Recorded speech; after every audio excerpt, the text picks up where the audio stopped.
नमस्कार, मी अमृता राव.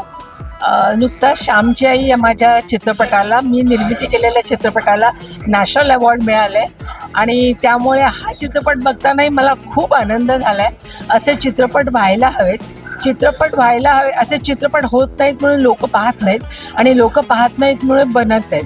त्यामुळे मला असं वाटतं की असे उत्कृष्ट मराठी चित्रपट व्हायला पाहिजेत आणि या चित्रपटात सगळ्यांच्या भूमिका अतिशय सुंदर झालेल्या आहेत. शिवाजीराजेंनी संभाजी सकट आग्र्याहून कशी काय आपली सुटका करून घेतली याचं हुबेहूब वर्णन या चित्रपटात दाखवलेलं आहे. आणि आत्ताचं जे आपण राजकारण पाहतोय आणि त्यावेळेचं राजकारण ह्याच्यात किती फरक होतो हे कळतंय.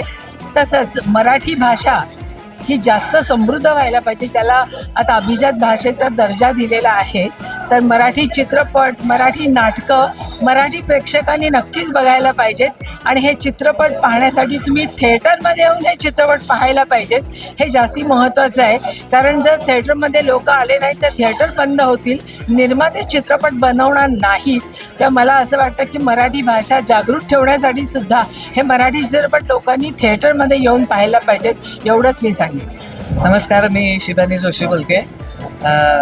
आत्ताच हा रणपती शिवराय चित्रपट बघितला. खरं तर छत्रपती शिवाजी महाराजांवर बरेच चित्रपट आलेले आहेत, पण एकच ठराविक खूप गाजलेली आणि आपल्या सगळ्यांच्या हृदयात असलेली गोष्ट घेऊन ती इन डिटेल सांगायची.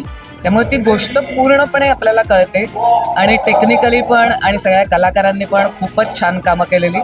म्हणजे 2.5-3 तास कसे निघून गेले अक्षरशः कळलं नाही, इतका अंगावर शहारे आणणारा हा चित्रपट होता.